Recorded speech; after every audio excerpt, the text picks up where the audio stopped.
or if you've done a sound check or not. It's the haircut. It looks very svelte. So yeah, you and Matthew, it's kind of like looking in a mirror. I think there must have been a deal in that part of the.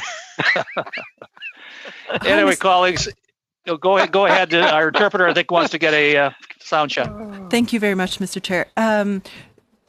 Hi, this is Yuko, the coordinator for the interpreters in the room. Mr. Kuzmierczak, your sound was just a little bit scratchy, but I don't know if it's a connection thing, so hopefully it'll be okay. Okay, my voice is a little bit raspy lately, but yeah. COVID.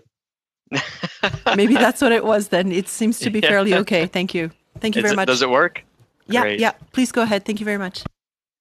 Thank you. Thank you. And colleagues, since we do have a full complement of our committee members now, I will call this meeting to order. This is meeting number 22 of the House of Commons Standing Committee on Government Operations and Estimates. And pursuant to the motion adopted by the House of May 26th of this year, the meeting today has, at the request of 4 members who have sent their request to undertake a study on the Canada Summer Student Grant. Now, all of you, I believe, are familiar with the procedures of this committee. We've been doing these Zoom meetings for quite a few months now.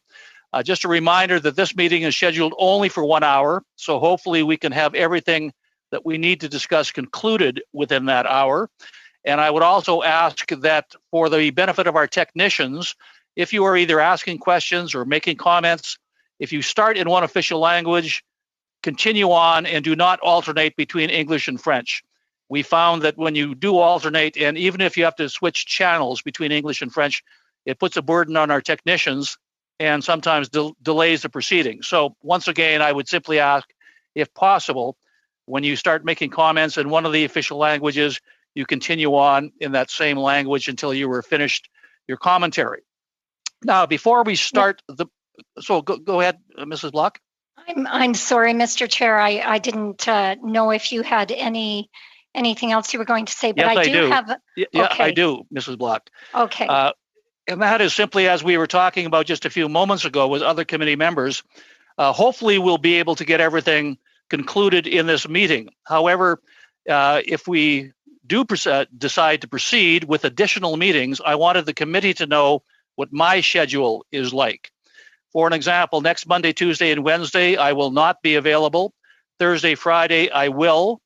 Then from the 18th to the 22nd, I will not be available, but I will be available on July 23rd. In fact, I will be chairing our next scheduled meeting of this committee. Then I'm gone away.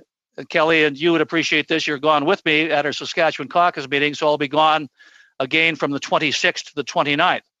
So if I had a suggestion, and it's only a suggestion, if this committee at the conclusion of today's meeting decides that you need or require more meetings, additional meetings, I'm suggesting you consider not starting those meetings where I can be available as your chair until perhaps the end of July or the early part of August. And that's just for your benefit, so you know my schedule. And that's basically all I had to say. And Mrs. Block, I was going to be inviting you to speak to the motion as our first speaker, since we received the letter with your name on it, as well as the other members. But if you have some additional commentary before I turn the meeting over to you, please go ahead. No, thank you, Mr. Chair. I did want to advise you as the chair that I did want to table a motion in regards to what you have just presented. And I know it's been circulated. I believe it's been circulated in both French and English. So I'm wondering if it's important for me to read it into the record now. You can if you wish. It is not mandatory that you do so, because my understanding is all committee members have received a copy of the motion in both official languages. It is in order. It is amendable and debatable, so we can consider that to be in complete order. Since we don't have any witnesses today as well, it's just going to be in a discussion amongst committee members, although there will be others who have joined into the meeting and they will be observing. We can just start with a speakers list right now, establishing one at least. Mrs. Block, I had you as our initial speaker, and anyone else who wishes to speak to the motion, I would ask that you virtually raise your hand, and I will ask Michelle as our clerk to try and compile a list and advise me as to this correct speaking order following Mrs. Block. Right now, Mrs. Block, the floor is yours. Thank you very much, Mr. Chair. And I believe the letter that you received and the motion that we have presented speaks for itself. I would simply provide the rationale that we believe it's important for this committee to undertake a study on this issue at this time, understanding that perhaps there will be a delay in the beginning of the meetings because of individuals' calendars. I would simply say that the public, we were told by the Prime Minister on numerous occasions once this story broke that the public service not only couldn't handle the administration of this program, but were in fact, it was departmental officials that recommended that the WE organization was the only one able to administer it. And because this falls within the purview of our committee, I believe it's important that we undertake this study as well as hear from the ministers that have been included in the motion. And I will simply leave my comments there. Thank you. Thank you, Mrs. Block. Now, Michelle, I have seen on my screen a few committee members raise their hands. I'm not sure if you've started to establish a list. The first member I saw virtually raise his hand was Mr. McCauley. And Michelle, if you're listening to this, if you can text me at your earliest opportunity with the list that you have started to establish. But we'll go to Mr. McCauley first. Then the second member that I saw, at least who caught my eye, was Madame Vignola. Mr. McCauley, please go ahead. Great. Thanks, Mr. Chair. There was an email that did come out from, the clerk about a couple minor changes to the motion. I'm not sure if we want to discuss that now, but I just want to agree with Ms. Block, but just add a couple other things. The importance of this is to look at also to see how it falls within the Treasury Board framework.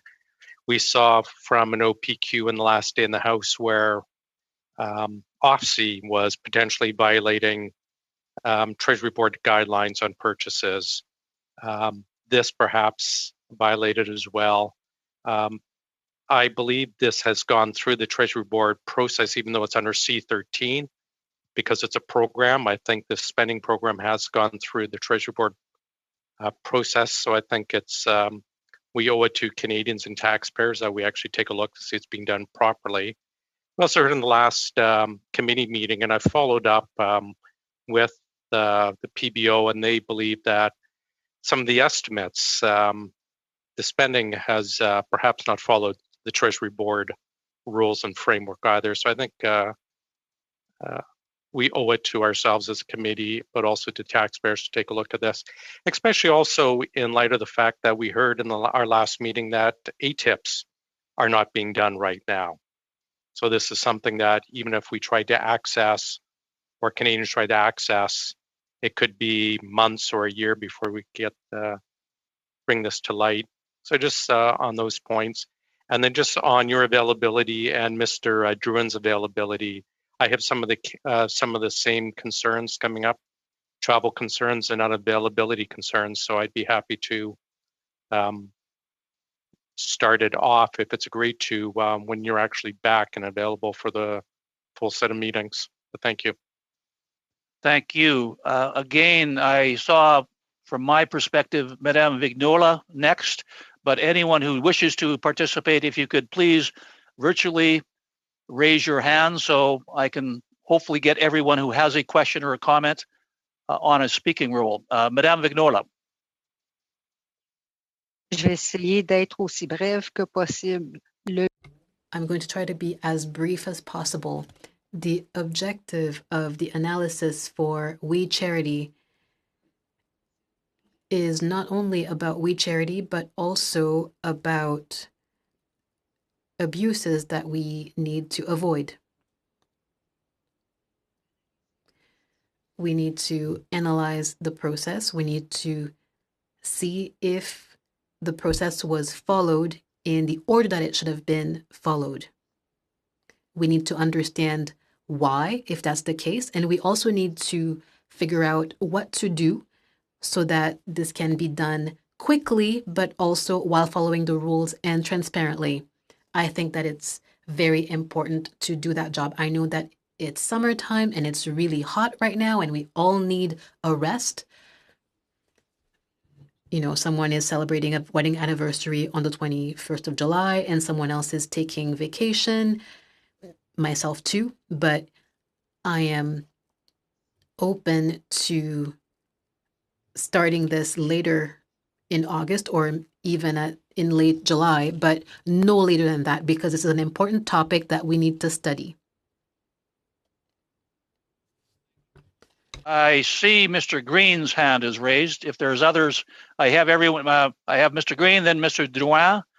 If there's any, I see Mr. McKinnon, Mr. Abultev. So we'll start in the order which I've just described, starting with Mr. Green. I think we've turned into an auction here. We got a lot of buyers on this motion, it looks like, and I'm one of them. I think I have some really deep concerns about the evolving nature of the information that is rolling out.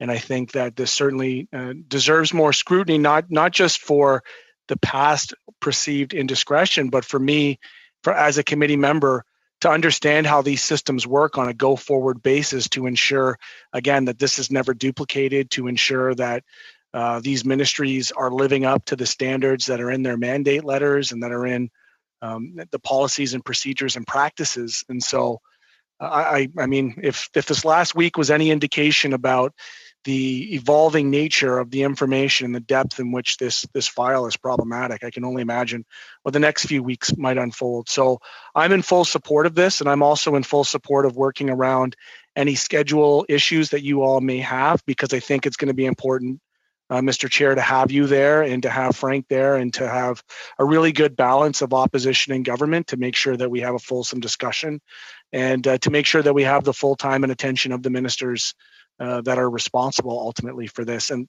the cabinet that's responsible for this ultimately. Thank you. Thank you very much. I believe, Mr. Drouin, I had you next on my list.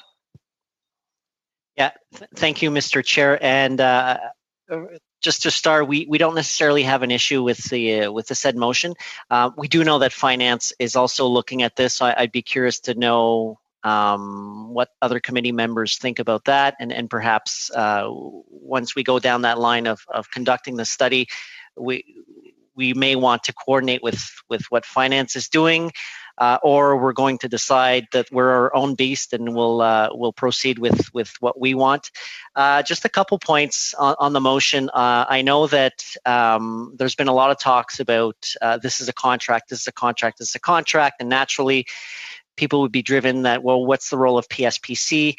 And I know for a fact it's not a contract, so it wasn't a sole source contract per se in government terms. So this is not, PSPC had zero role to play in this particular matter. So again, it's up to committee, as I know, to decide who they want to invite. But there's going to be strong language from PSPC saying thanks, but we were not involved in that particular matter. So, and Mr. McCauley alluded to it by saying that this was passed through C13, and yes, there was a Treasury Board process, but then this money was allocated to a department, and then departments would decide whether or not to sign a contribution agreement with whomever they choose to. And that's a different process than there would have been for a procurement process, which in normal times, there would have been, for instance, if there's a sole source contract, there would have been an advanced contract award notice, or in national security exceptions when the clause is invoked. So it's just, there's a difference in the language that we're using, and I just want to make sure and inform committee members that we're not sent down a wild goose chase to just have departments come up and say, well, thanks, but we had nothing to do with this. So I'll just caution members that some of the witnesses that we're asking for have nothing to do with the said matter.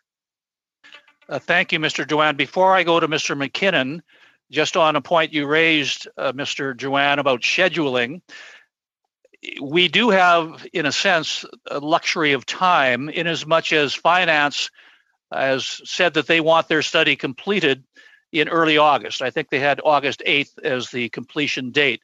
So if we reconvene or hold our next meeting in early August, as an example, by that time, there may be a number of pieces of information that would be germane to this committee's decision on whether to study a particular aspect of the CSSG or talk about ESDC.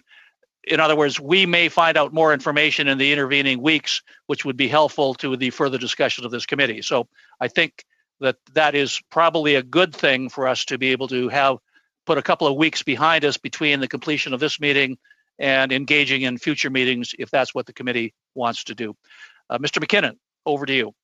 Well, I think that's wise, Mr. Chair. I just wanted to, not knowing what Mr. Drouin's comments would contain, to also indicate, of course, and as the PS, that neither Madame Anand, the minister, nor PSPC were involved in this particular endeavor, and nor were some of the others that Mr. Drouin mentioned. So I just want to make sure that all good parliamentary studies need to be well scoped, and in this case, we do risk the kind of missives or communications that Mr. Drouin indicated that we might receive. So I think bringing some focus to this exercise would probably be more becoming of and more befit a study of this nature.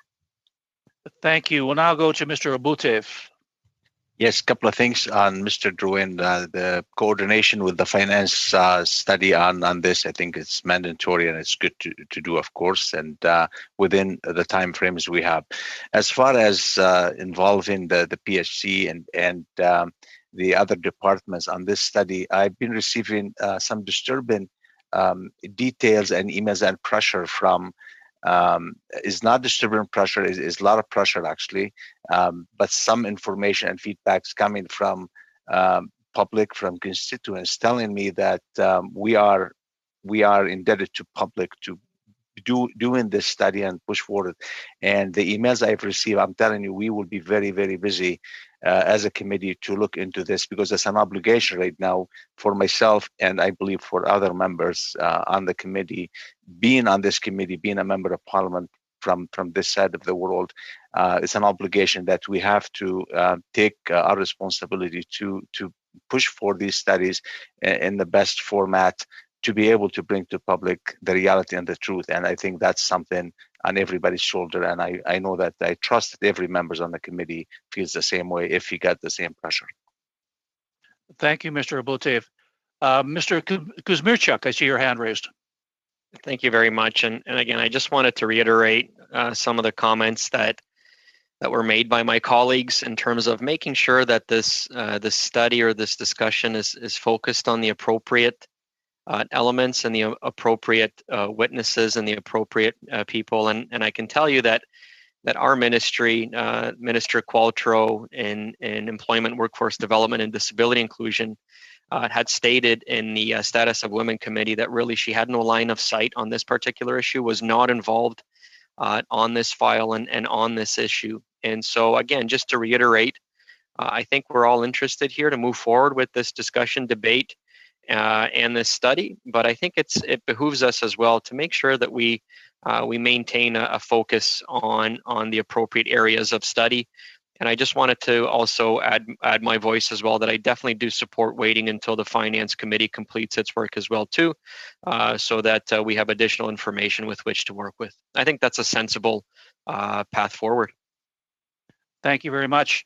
I'm looking to see if there's any other committee members who wish to participate in this debate. Mrs. Block, I see your hand up.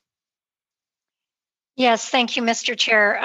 If nobody else wants to weigh in, again, perhaps it's appropriate that I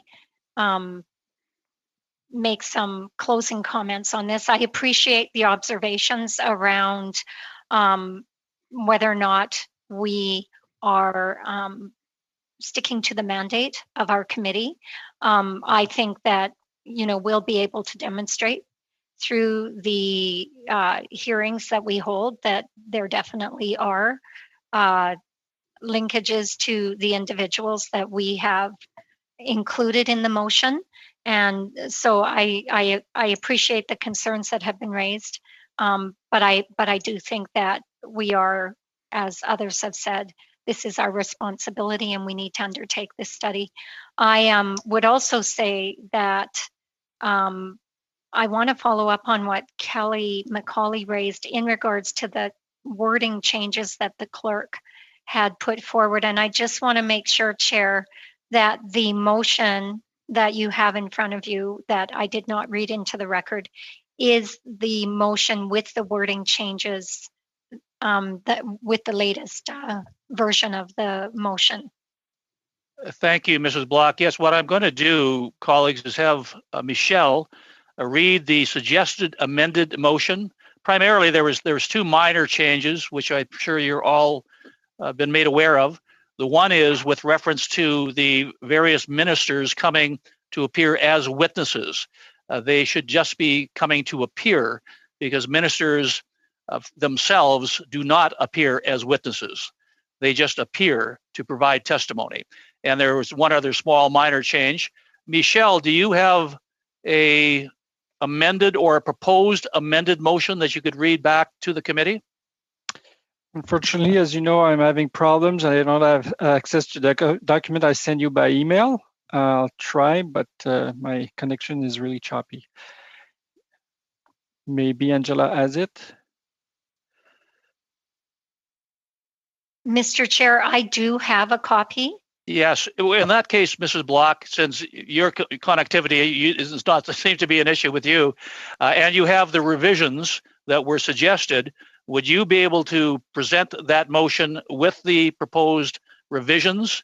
And then all committee members will be able to listen to make sure that they're completely on side with the motion that we will be voting on shortly. Mrs. Block?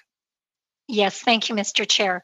So the motion reads as follows: that pursuant to Standing Order 108-3C, the committee undertake an emergency study of 4 meetings into the awarding by the federal government of a $900 million sole source contract to We Charity, as well as prior contracts to this organization. That the study include an inquiry as to why the Federal Public Service was unable to administer the Canada Student Service Grant, and that the following ministers be invited to appear before the committee: the Minister of Public Services and Procurement Canada, the President of the Treasury Board, the Minister of Employment and Social Development Canada, and the Minister of Diversity and Inclusion and Youth. Thank you very much, Mrs. Block. If everyone has heard that motion, in just a moment, I will ask for a vote to be recorded on that motion. But before I do that, we've heard suggestions from several committee members, including commentary by yours truly, that delaying the first meeting until sometimes in the early part of August might be a more prudent approach because of holidays, but also because of the Finance Committee's study, which will be close to completion by the first week in August.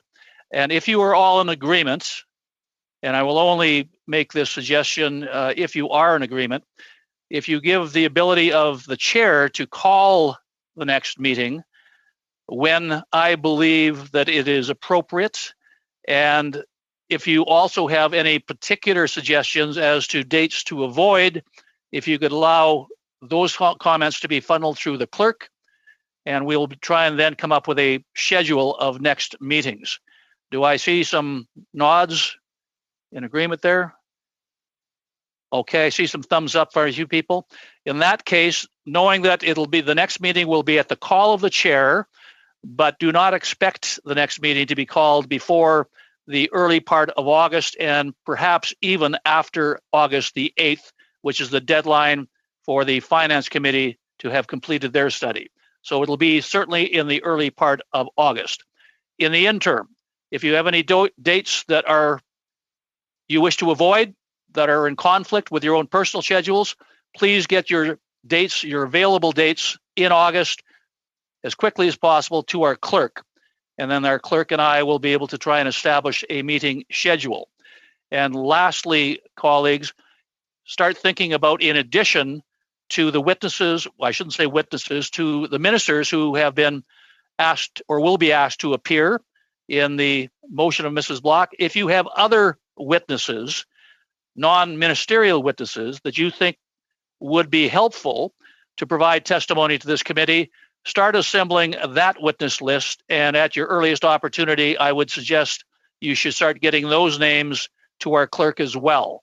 Now, our regular clerk, Paul, will be back on the 20th of this month.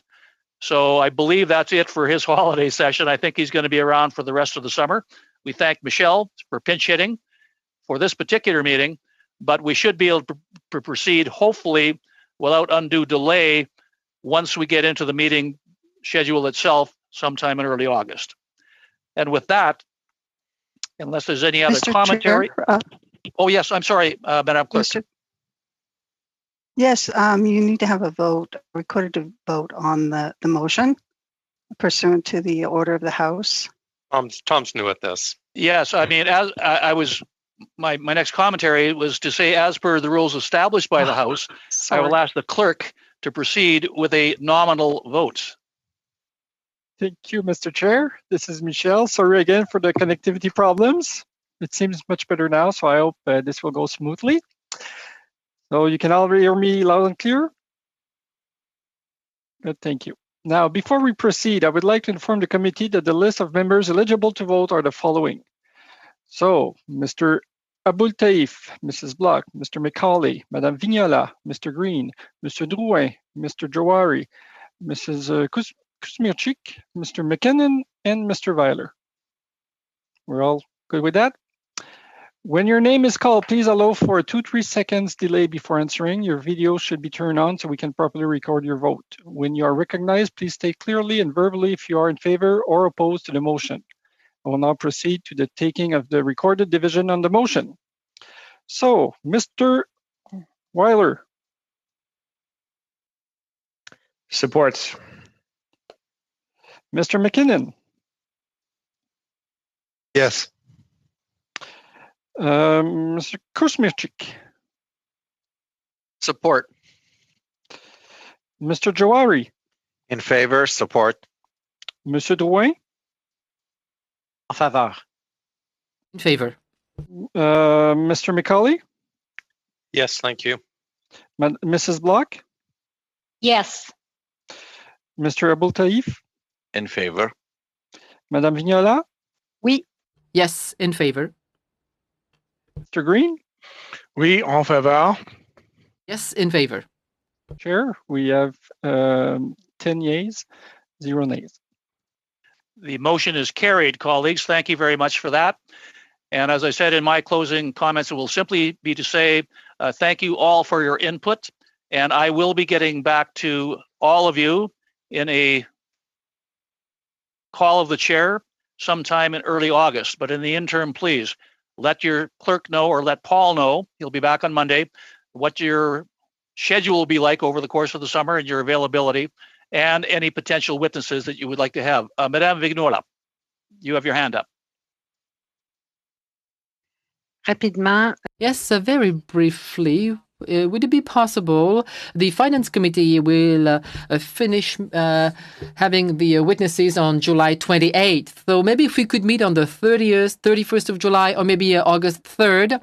I know they have to table the report on the 8th, but we would have a good idea already at that date of what has been said at the end of July.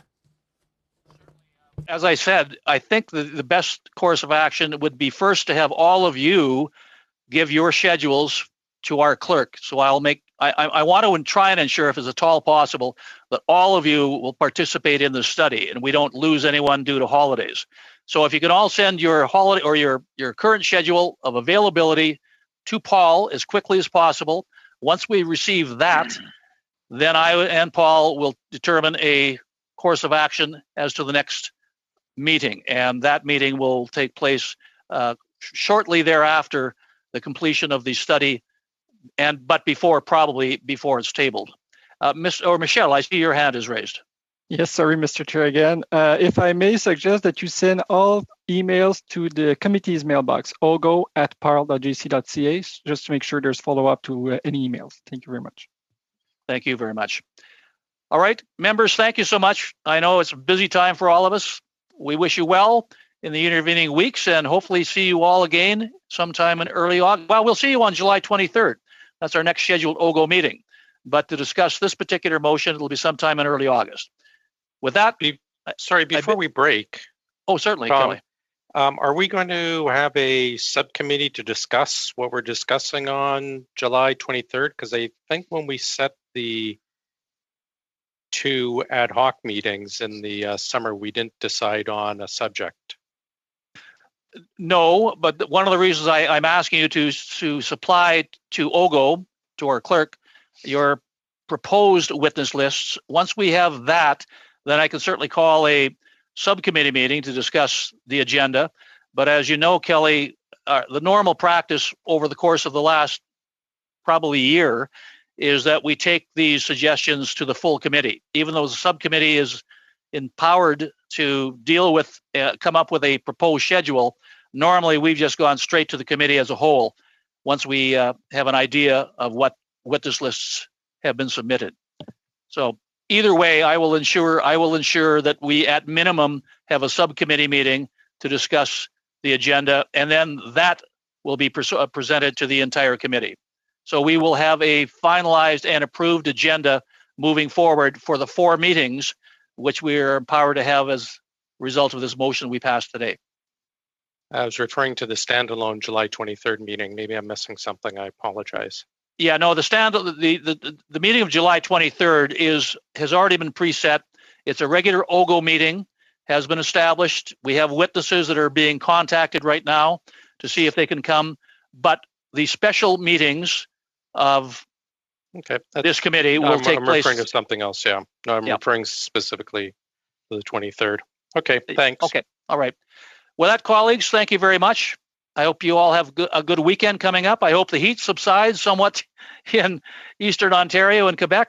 And we'll see you all hopefully in no more than 2 or 3 weeks. Have a great evening, everyone. We are adjourned.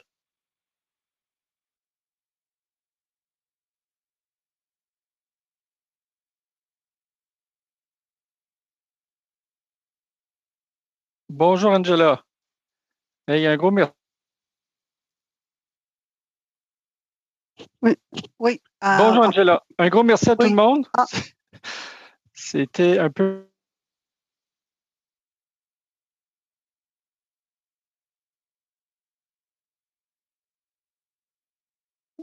We can talk offline, Michelle. Yeah, okay. Do you want to Skype me? Yes. Okay, good. Okay. Okay.